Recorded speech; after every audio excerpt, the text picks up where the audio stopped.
সবাইকে আসসালামু আলাইকুম এবং আমি সানভিজ বাই তনির স্বত্বাধিকার হিসাবে আমি নিজেই এখানে আসলাম। আ প্রথমত হচ্ছে আমরা আসলে অনেক কিছু জানতাম না। বা আমরা যারা অনলাইন থেকে শুধু আমি না, আমি বলব যারা অনলাইনে বিজনেস করে আমার মতো। আমি বলব যে 98% উদ্যোক্তা অনেক আইন কানুন হয়তো জানে না। বিশেষ করে যারা Facebook থেকে আমরা উঠে আসছি। তো আমরা যেহেতু আ অনলাইনে শুধু করি না, আমরা অনলাইন থেকে পরবর্তী সময়ে আমরা শোরুমে গেছি এবং কাস্টমারের চাহিদা শোরুমে কিন্তু কাস্টমাররা এসে ফিজিক্যালি কিনে এবং আমাদের পণ্য তাদের ভালো লাগে দেখেই কিন্তু আমরা বিভিন্ন ডিস্ট্রিক্টে, বিভিন্ন জেলা এবং ঢাকার মধ্যে অনেকগুলো শোরুম আমরা দিতে পারছি। সবাই কাস্টমার এসে দেখে কিনে এবং আমরা কিন্তু সারা বাংলাদেশে ক্যাশ অন ডেলিভারি দিই। আমরা কিন্তু কোনো অ্যাডভান্স টাকা নিই না। আমাদের ডেলিভারি সিস্টেম হচ্ছে কাস্টমার প্রোডাক্ট পাওয়ার সময় দেখে ভালো লাগলে সে টাকা দিয়ে রিসিভ করে, আদারওয়াইজ সে রিটার্ন করে দেয়।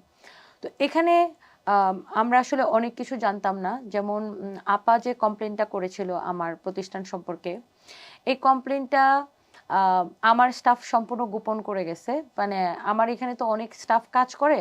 আর আমি যেহেতু বিজনেসটা একা সামলাই, আমার পক্ষে আসলে প্রত্যেকটা জিনিস আমার মাথায় রাখা আসলে সম্ভবও হয় না, যেহেতু আমি একাই কাজ করি। তো আমার স্টাফ জিনিসটা ইগনোর করে গেছে, মানে তারা আসলে এটা গায়ে লাগায় নাই। যে কারণে পরবর্তী সময়ে আপা রেসপন্স নেপে উনি ভোক্তা অধিকারে এসেছে এবং আমি উনার প্রতি আমার শতভাগ আমি রেসপেক্ট দেখাই। কারণ উনার একজন কাস্টমার হিসেবে উনার সেই অধিকার আছে। তো ভুক্ত অধিকারে উনারা আসার পরে উনারা যে চিঠিটা আমাদেরকে দিয়েছে, আ সেটা আমাদের যেটা মেইন ব্রাঞ্চ পুলিশ প্লাজা শোরুমে পাঠিয়েছে। সো ওই শোরুমে যে চিঠিটা গিয়েছে সেটাও আমার স্টাফরা চিঠিটা রিসিভ করেছে। কিন্তু এই বিষয়ে আমাকে কোনো প্রকার অবগত করে নাই। আমাকে যদি অবগত করত, তাহলে এই যে উনারা শুনানির ডেট দিয়েছিল, নিশ্চয়ই এখানে আমার কোনো লোক বা আমার লয়ার বা আমার অফিস থেকে কেউ অবশ্যই উপস্থিত থাকতো। কারণ আমার প্রতিষ্ঠানটা তো আমি বাসায় বসে করি না। আমি যেহেতু সারা দেশে ছড়িয়েছি, আমার একটা রেপুটেশনের ব্যাপার আছে। সো আমি অবশ্যই এটাকে আ ওনাদের অফিসে এসে এটা সমাধানের ব্যবস্থা করতাম যদি এটা আমার মাথায় যেত। তো আমার এখানে আসলে যারা সেলসম্যান কাজ করে, তাদের শিক্ষা-দীক্ষা বা তারা এটাকে আসলে ওইভাবে গুরুত্ব সহকারে দেখে নাই যে ভুক্ত অধিকার থেকে চিঠি দিছে কি হবে, এরকম মনে করে চিঠিটা ফেলে রাখছে এবং তারা এই বিষয়ে আমাকে কোনো অবগত করে নাই।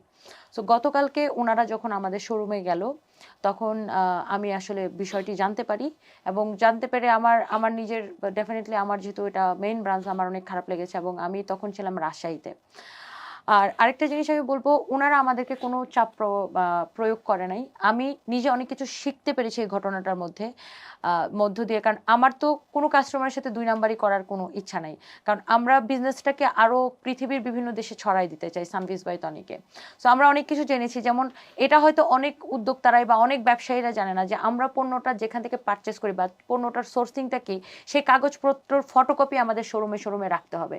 এই জিনিসটা আমরা একদমই অবগত ছিলাম না। আমরা ভাবতাম যে আমাদের হেড অফিসে রাখলেই হবে। আ বা বা আমরা বছর শেষে একবার হিসাব করে ওই কাগজপত্র আমরা হয়তো ফেলেও দিতাম। দেখা যেত প্রতি বছর হিসাব করে আর আমরা রাখতাম না। আমরা ভাবতাম এই কাগজ দিয়ে আর কি হবে? সো আমরা যে পারচেজ করি, আমরা যেই দেশ থেকেই পারচেজ করি বা যেখানকার বা বাংলাদেশ থেকে বানাই বা আমরা ইন্ডিয়া থেকে আনি বা পাকিস্তানি থেকে আনি বা থাইল্যান্ড, চায়না যেটাই হোক, আমরা দেখা যেত বছর শেষে কাগজগুলো আমরা ফেলে দিতাম। আমরা জানতামই না যে এই কাগজগুলো আসলে শোরুমে রাখতে হবে।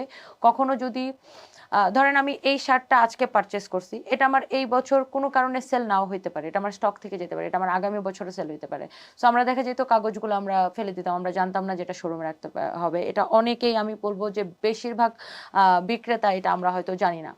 তো স্যাররা একটা সুন্দর সলিউশন করেছে এবং আমি এটার জন্য দুঃখিত। আমি এই বিষয়ে আরো অনেক বেশি সতর্ক থাকব এবং আমরা যেখান থেকে পারচেজ করি পাকিস্তানি ড্রেসগুলা, জব্বার স্যার হয়েছে ওনাদেরকে কল দিয়েছিলেন এবং ওনারা হচ্ছে যে জিনিসটা ওইভাবে রেসপন্স করে নাই, মোটামুটি এভয়েডই করে গেছে। যেহেতু আমি যেহেতু এটার প্রচারটা আমি করেছি এবং এটার লাইভে যে আমি বলেছি, সো সেই ক্ষেত্রে আসলে এখানে আমি বা আমার যে ক্যারিয়ার বা যারা নিয়ে আসছে, সেক্ষেত্রে তাদেরকে কাস্টমার চেনে না, কাস্টমার আমাকে চেনে এবং আমরা এটাও জানতাম না যে আমরা যেখান থেকে সোর্সিং করব তাদের এলসির কাগজপত্র বা প্রোডাক্টটা যে ইম্পোর্ট হয়েছে সে কাগজপত্রগুলো আমাদের কাছে রাখতে হবে। সো যেহেতু আমরা এই ধরনের এক্সপিরিয়েন্সের সম্মুখীন হই নাই, সো এই এক্সপিরিয়েন্সটা হওয়াতে আমি এটাকে নেগেটিভলি নিচ্ছি না, খুব পজিটিভলি নিচ্ছি। কারণ এটা আমাদের জন্য ভালো হয়েছে। আমরা অনেক কিছু জানলাম এবং শিখলাম যে আমাদের কাছে আমাদের প্রোডাক্টের সকল ডকুমেন্টস রাখতে হবে সব শোরুমে, আমাদের এলসির কাগজগুলো রাখতে হবে বা আমরা যেখান থেকে সোর্সিং করছি তাদের এলসির কাগজগুলো রাখতে হবে, সবকিছু রাখতে হবে। সো আমি এইটা অবশ্যই আমরা নেক্সট টাইম আমরা এটা খুব খুব ভালোভাবে এটা আমরা ফলো করব এবং এটা আমি নিজে জানলাম। এবং দেখা গেছে যে আমাদের কোম্পানিতে ধরেন যে ২৫০ মানুষ কাজ করে, একটা স্টাফের একটা ভুলের জন্য সেটার খেসারত হয়তো আমাকে দিতে হচ্ছে, বা যেকোনো প্রতিষ্ঠানের একটা স্টাফের ভুলের জন্য খেসারত মালিককে দিতে হয়। তো সেক্ষেত্রে আসলে আমরা যদি আইন কানুনগুলো আরো ভালোভাবে জানি, আইনের মধ্যে থাকি, ভোক্তা অধিকারের যে কি আইন, সেই আইনগুলো যদি আমরা ঠিকমতো ফলো করি, মনে হয় আমরা এই কমপ্লেইনগুলো আমরা আরো অনেক ভালোভাবে ওভারকাম করতে পারবো। কারণ আমাদের দিন শেষে কাস্টমারদের সাথেই কাজ। এমন না যে আমি আজকে বিক্রি করলাম, কালকে আর বিক্রি করবো না, শেষ আমার বিজনেস। আমার রিপিট কাস্টমার দরকার, এই কাস্টমার যেন আমার কাছে ঘুরে ফিরে আসে। তো কাস্টমারের সাথে সুসম্পর্ক বজায় রাখাটাই হচ্ছে যে আমাদের আমাদের দায়ভারের মধ্যে এটা পড়ে। সো অবশ্যই আমরা এই বিষয়ে আরো সতর্কতা অবলম্বন করব। এবং আমার স্টাফরা যে আপাকে রেসপন্স করে নাই, এটার জন্য আমি আসলে আন্তরিকভাবে মানে আমি দুঃখিত। আমি যদি এটা জানতাম, নিশ্চয়ই আমার কোম্পানির রেপুটেশন খারাপ করার জন্য জিনিসটা এত দূর আসতে দিতাম না, আমি সাথে সাথে আপনাকে এটা সলভ করতাম। ইভেন আমি যখন লাইভ করি, কোনো কাস্টমার যদি কমপ্লেন করে যে এরকম সমস্যা, আমার চোখে সেই কমপ্লেনটা পেলে আমি ইনস্ট্যান্ট সেটা সলভ করে দেওয়ার চেষ্টা করি। তো আমরা আরো অনেক কিছু নিয়ম কানুন স্যারের থেকে জানলাম, এবং ডকুমেন্টসের বিষয়গুলো আমরা ক্লিয়ার হলাম। তো এই বিষয়ে আমরা সর্বদা সতর্কতা অবলম্বন করবো। এবং আমি আরেকটা জিনিস ক্লিয়ার করতে চাই, এইটার জন্য স্যারেরা আমাকে কোনো চাপ প্রয়োগ করে নাই, কোনো প্রেশার করে নাই, আমি উইলিংলি, কারণ যেহেতু অনেক উদ্যোক্তারা আমাকে ফলো করে, সো আমার মাধ্যমে বাংলাদেশের আরো বহুত উদ্যোক্তাদের এটা জানা দরকার আছে যে কি কি ডকুমেন্টেশন আমাদের রাখা প্রয়োজন, বা কি কি রাখলে আমরা আসলে কোনো ঝামেলায় পড়বো না। সো কাস্টমার এবং ব্যবসায়ের মধ্যে একটা সুসম্পর্ক বজায় রাখা অনেক বেশি জরুরি। সো এইটা আমি আমি বলবো যে এটাকে আমি অনেক অ্যাপ্রিসিয়েট করি। এবং আমার নিজে আমি মানে আমার নিজের শিখা হলো, এবং স্যারকে এবং অনেক ধন্যবাদ।